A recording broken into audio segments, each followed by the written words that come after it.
Ils sont toujours avec nous, nos invités, Firmin Teko Agbo, Germain Pouli et Adam Adjornou, en Guinée-Conakry, après le putsch qui a poussé Alpha Condé vers la sortie. Son principal opposant, Cellou Dalein Diallo, de l'UFDG, déclare prendre acte du putsch comme d'autres opposants également qui adoubent le coup d'État militaire. Germain Pouli.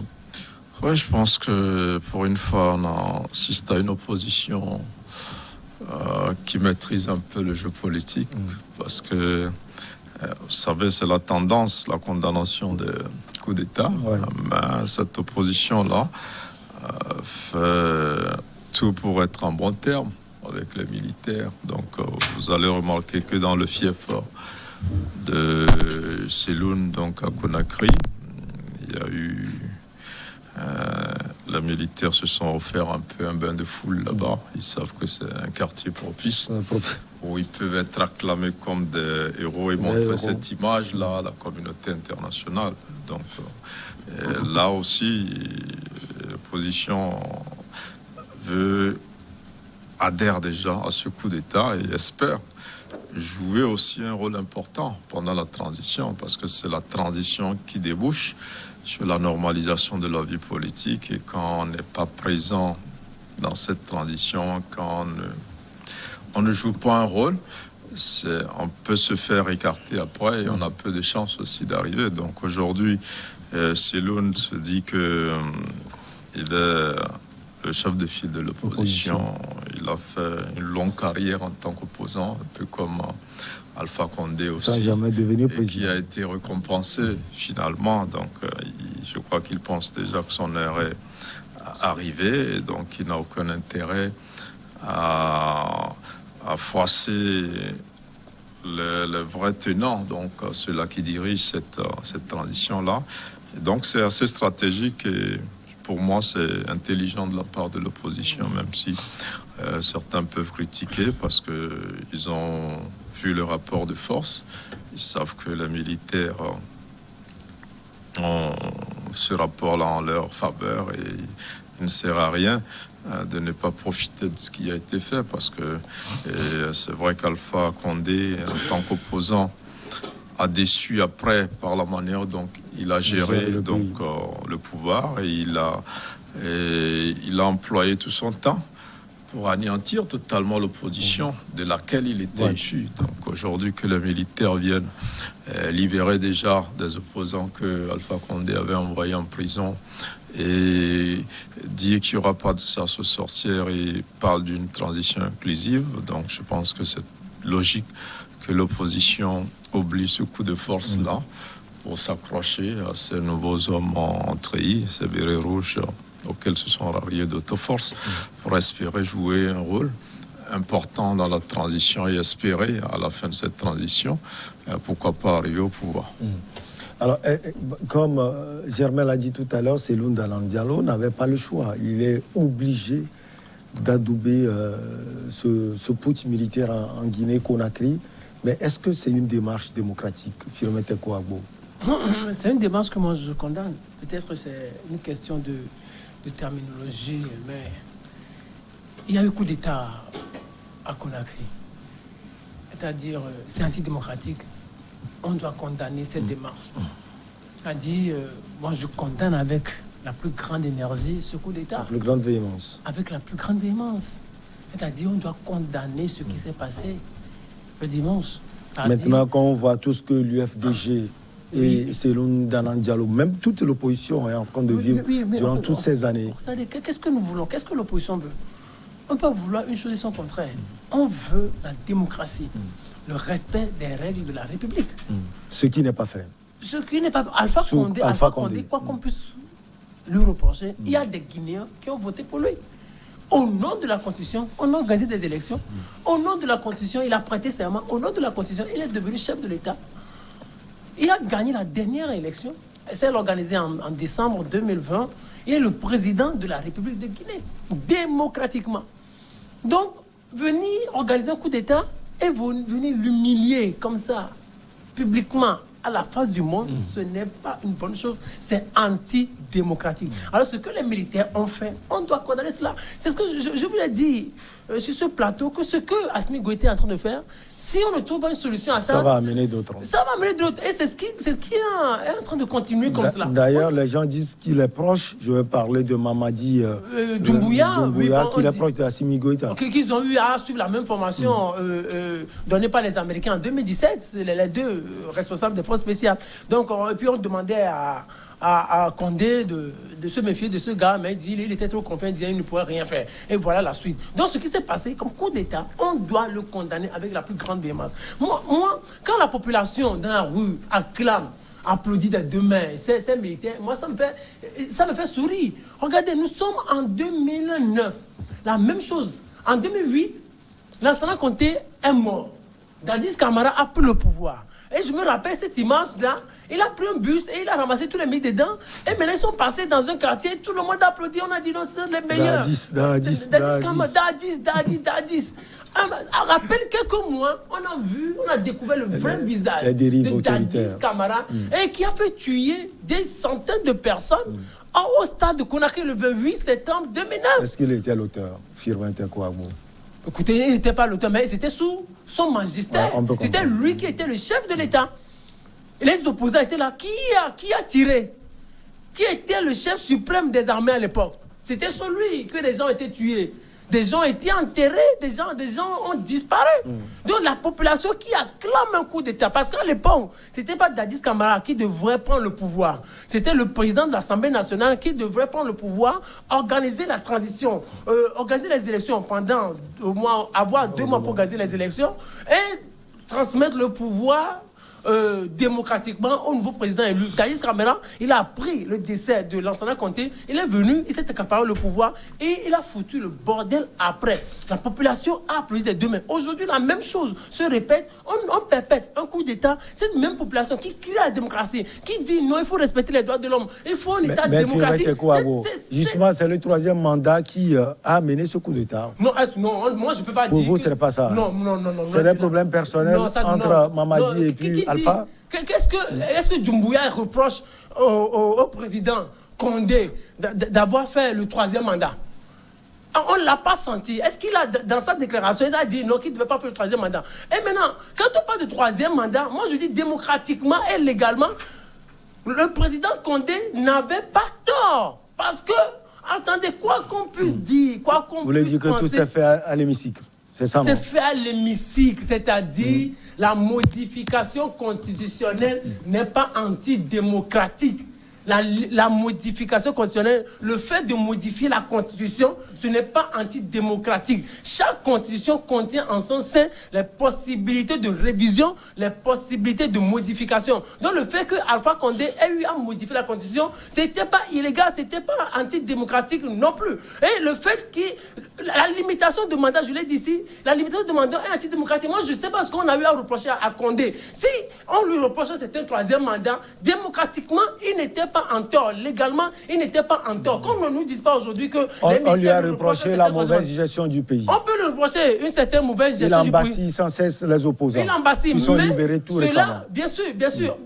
On peut lui reprocher un certain nombre de choses, mais cela ne justifie pas l'organisation d'un coup d'État. Et moi, ce que les opposants sont en train de faire, ils vont le regretter demain. Le gars a perpétré un coup d'État, on doit le condamner. Condamnez-le d'abord et dites après, bon, vous êtes ouvert au dialogue pour sortir le pays de cette impasse et le propositionner sur une scène beaucoup plus démocratique. Alors, Adam, j'ai également un souci. Mamadi Doumbouya, c'est un proche des proches de Alpha Condé. Et ces derniers temps, paraît-il qu'il a eu quelques soucis avec le président sortant. De toute l'évidence, vous savez, cela ne pourrait pas justifier le coup d'État.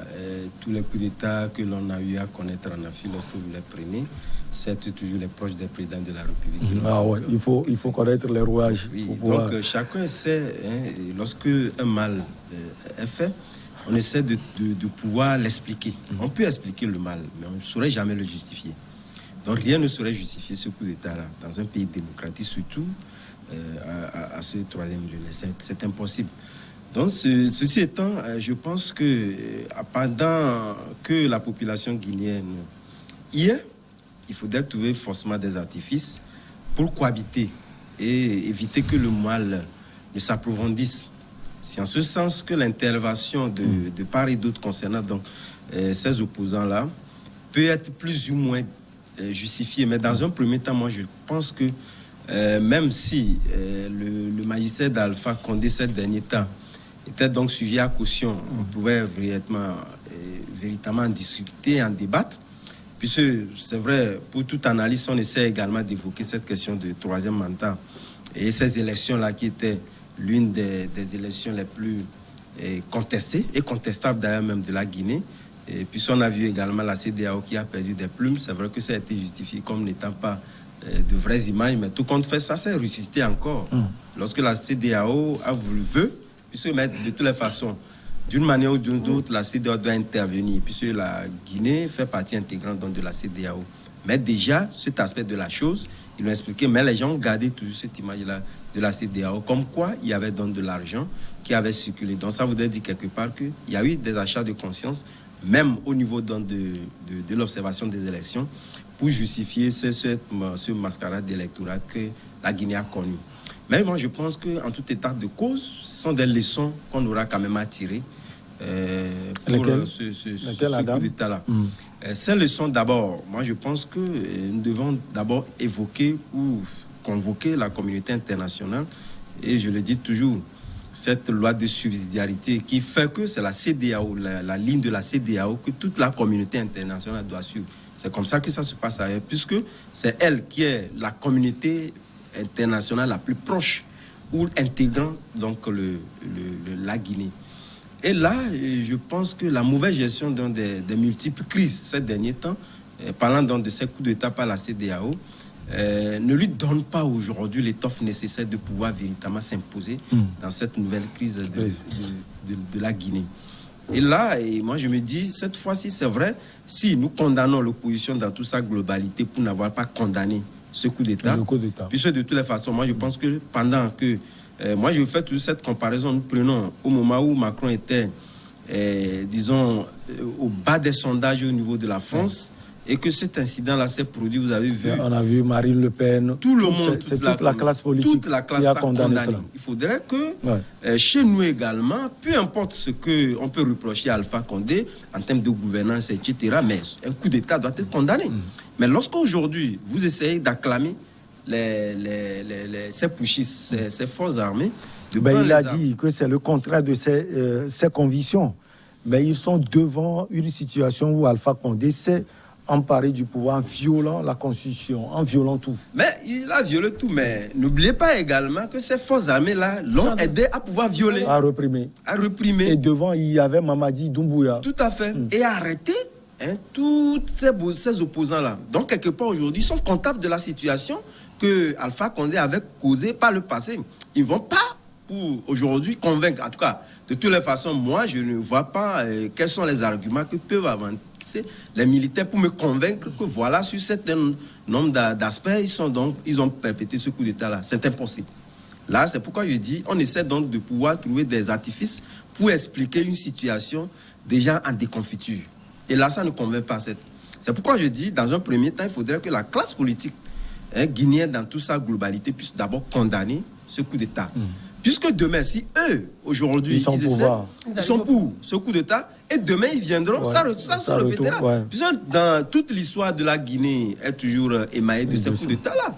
Et aujourd'hui, il y a un coup d'État de plus. C'est le moment de rompre le fil et dire que d'abord, ils ne sont pas contents. C'est vrai que ça pouvait causer du tort, leur rallongement, etc., compliquer la situation économique qui est déjà très compliquée pour la Guinée. Et moi, je me dis, cette convergence de vues par rapport à ce coup d'État-là peut permettre de sauver un tant soit peu l'économie. Je pense que la junte au pouvoir, surtout le lieutenant-colonel qui est aujourd'hui l'homme fort de la Guinée, l'a vite compris. Et là, j'ai apprécié également, disons, ce degré de maturité qui fait qu'il a compris quelque part qu'il faudrait directement lever les pieds sur l'embrayage, permettre aux secteurs les plus vitaux de toujours continuer par fonctionner pour sauver l'économie. Une fois, il ne serait pas dans cette logique-là. Et moi, je suis contre aujourd'hui, puisque parlant de cette opposition qui n'a pas su condamner ce coup d'État, mais qui justifie le fait que les militaires ne doivent pas donc durer au pouvoir, compte tenu du fait qu'ils ne sont pas formés pour diriger les pays. Mais c'est que c'est mal connaître. l'armée. Je me dis qu'en termes de formation sur toute la ligne, les militaires sont très bien formés, très aujourd'hui, et d'ailleurs même sortent déjà... Et dégagent une énergie positive tout déjà. À fait, que peut-être la plupart des opposants n'ont même pas. Puisque lorsque vous prenez nos oppositions, et lorsque vous voyez un peu peut-être le profil de la plupart d'entre eux, ils n'ont pas le profil nécessaire véritablement donc, pour aspirer diriger un pays. Donc, c'est pourquoi certains analystes estiment que les gens sont dans le business politique, etc. Puisque la politique, moi je l'ai toujours dit, c'est une science aujourd'hui. Et à partir du moment où c'est une science, il faudrait naturellement donc faire avec, avoir, disons, un profil qui tient compte du fait que vous aspirez véritablement à diriger le pays que je ne vois pas à leur niveau. Donc, on ne peut pas contester aujourd'hui aux militaires de n'avoir pas, disons, les tests nécessaires de pouvoir diriger. Et nous avons vu Mamadou Doumbia en train de montrer pratiquement sur toute la ligne le contraire, qu'il a véritablement l'étoffe et il sort les choses. Déjà, il a eu quand même sur le plan, c'est vrai que c'est un coup de communicationnel déjà, ou pour se faire aimer par la population. Il a réussi. Même les anciens ministres. Tout à fait. Ouais. Donc il a réussi, il a rassuré les gens. Les gens pensent que voilà, c'est un homme à qui on peut avoir confiance, mais c'est mal connaître le militaire. Germain, ce ne sont pas des sorties, parlant de ses opposants, des sorties politiques et stratégiques de l'opposition, parce que dès les premières heures, on ne peut pas aller à l'encontre justement de cette junte militaire au pouvoir. L'UFDG est obligé d'adouber le putsch à Conakry. Oui, vous avez tout à fait raison, c'est stratégique. Bon, en réalité, un démocrate ne peut jamais accepter un coup d'État, parce que c'est un coup qu'on donne à l'ordre constitutionnel. On arrive au pouvoir par les urnes, pas par les armes. Donc, en tant qu'opposant, et généralement nos opposants se disent démocrates, donc il ne peut pas logiquement accepter. Mais là, nous sommes en face d'un élément qui va au-delà du cadre politique. C'est-à-dire que vous avez une force qui vient prendre le pouvoir, c'est l'armée. Et vous vivez dans ce pays et on vous demande, qu'est-ce que vous dites de ce que l'armée vient de faire? Alpha Condé, Seloun, il a été quand même clair. Il dit qu'il est satisfait et il est inquiet à la fois. Ouais. Donc il n'a pas dit qu'il est satisfait sur toute la ligne. Il est inquiet parce que les militaires ont tendance à faire autre chose que ce qu'ils disent lors des premières heures, quand ils prennent le personnel qui rentre en jeu. Ouais. Voilà. Donc il voulait déjà... On le débarrasse d'Alpha Condé, c'est une bonne chose, ça il le salue. Mais après, il ne sait pas à quelle sauce il sera mangé. Voilà. Donc, il doit s'inquiéter. Je pense qu'il a quand même cette lucidité. Et il reconnaît l'importance de l'armée, parce que s'il n'y avait pas cette armée, Alpha Condé ne pourrait jamais réviser la Constitution pour passer un troisième mandat. C'est parce que il avait la garantie que ce front qui était construit pour lutter contre la révision ne pourrait pas aboutir. Et c'est des colonels comme Mamadi Doumbouya qui ont aidé à réprimer les manifestants contre la révision de la Constitution. Alors lui, c'est quand même une déception parce qu'il a été opposant, il a réclamé certaines choses dans la limitation du mandat. Et aujourd'hui, il est de ceux-là qui pensent... Il a été terriblement traité aussi. Voilà, donc je crois que c'est un peu ce qui dérange. Si c'était un président ordinaire, il n'y aurait pas eu la même réaction de l'opposition. Il n'y aurait pas eu la même réaction. Maintenant, un coup d'État, il doit être condamné. Et maintenant, il y a très peu de coups d'État qui sont réussis, les transitions, parce que militaire, même en Guinée, c'est un exemple. Il a fallu qu'entre eux, ils se tirent dessus, qu'on exile Dadis Camara finalement au Burkina. Et c'est Kouba Konaté qui prend après, on l'exile aussi au Maroc, parce qu'il ne peut même plus rester dans ce pays. C'est la preuve que les militaires là-bas, ils ne se comportent pas bien après, dès qu'ils coûtent aux délices du pouvoir. Ils ont envie de rester un peu dans la lignée de Lansana Conté. Donc, c'est un peu ça.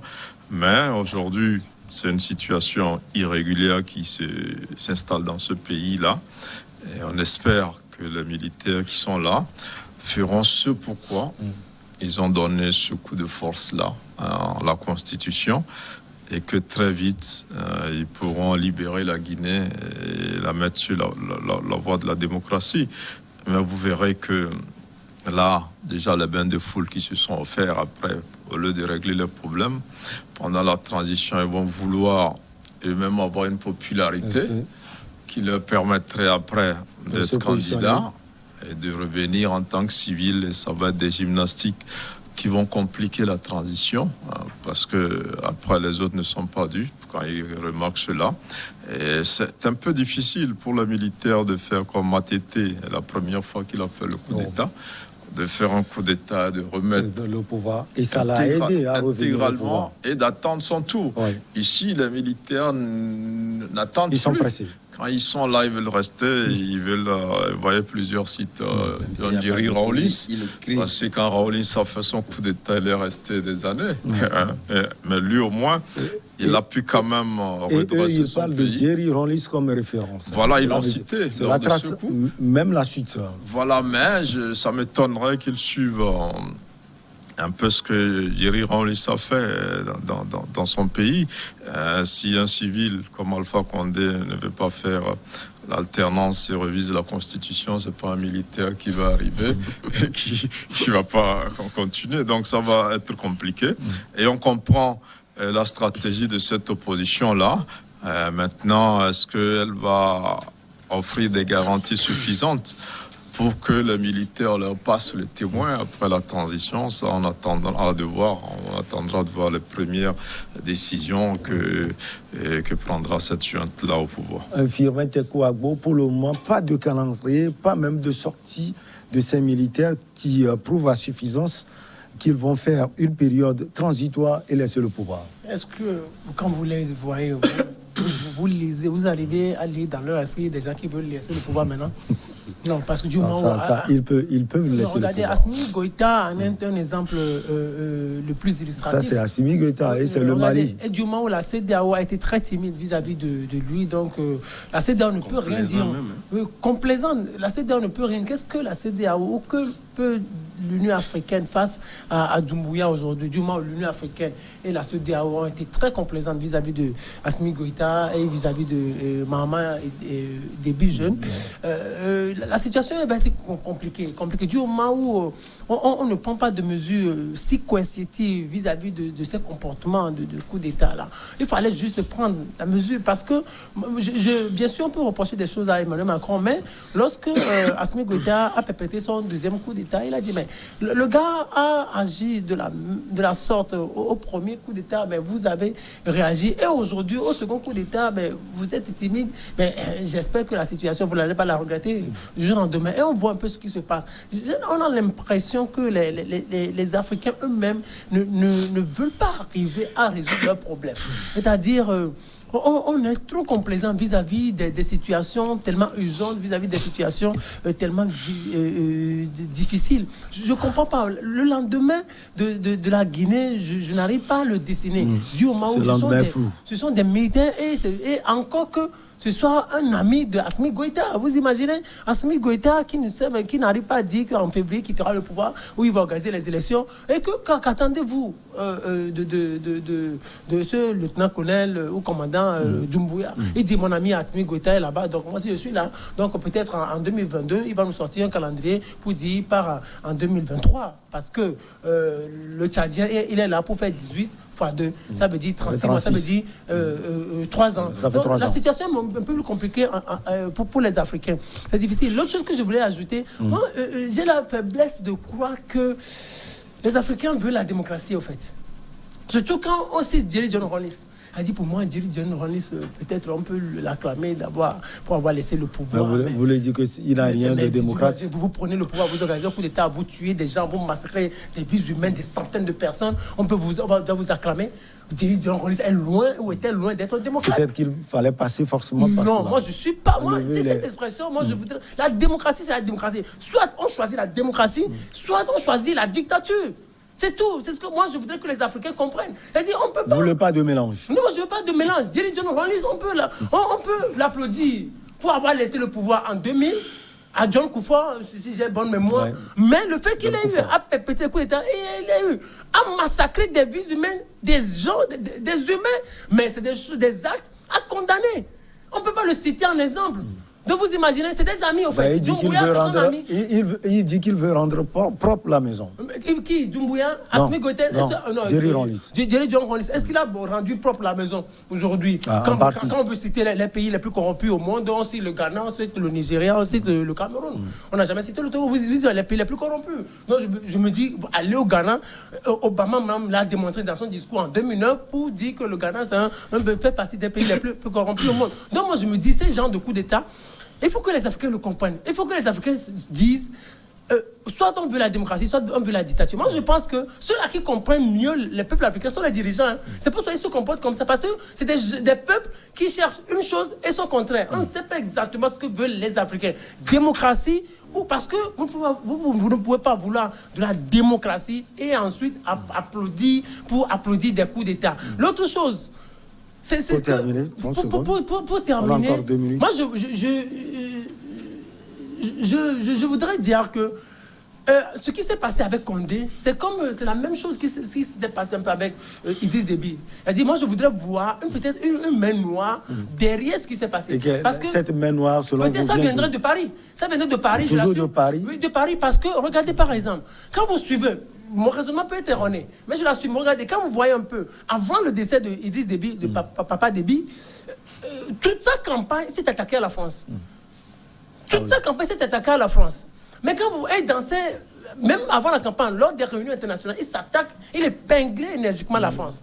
Regardez un peu Alpha Condé aussi. Il le faisait aussi. Mais lui, il a commencé un peu plus tôt. Un peu plus tôt. Donc ça fait longtemps. Et encore qu'on a vu un certain Nicolas Sarkozy avec un homme d'affaires tout récemment en août, dans ce pays-là, je me dis... Sarkozy n'est plus au pouvoir. Mais Sarkozy n'est plus au pouvoir. Mais Sarkozy, c'est un grand ami à Emmanuel Macron. Mais Sarkozy, c'est un bras puissant d'Emmanuel Macron en Afrique. On dit que Mamadi Doumbouya a une femme française également. Oui, bon, moi, en même temps, on voit trop... Il y a trop de liens. Trop de Français ou d'Européens derrière le coup d'État. C'est vrai que nous-mêmes, en Afrique, on pense qu'on a besoin de ce soutien avant d'arriver au pouvoir. Donc, on les cherche.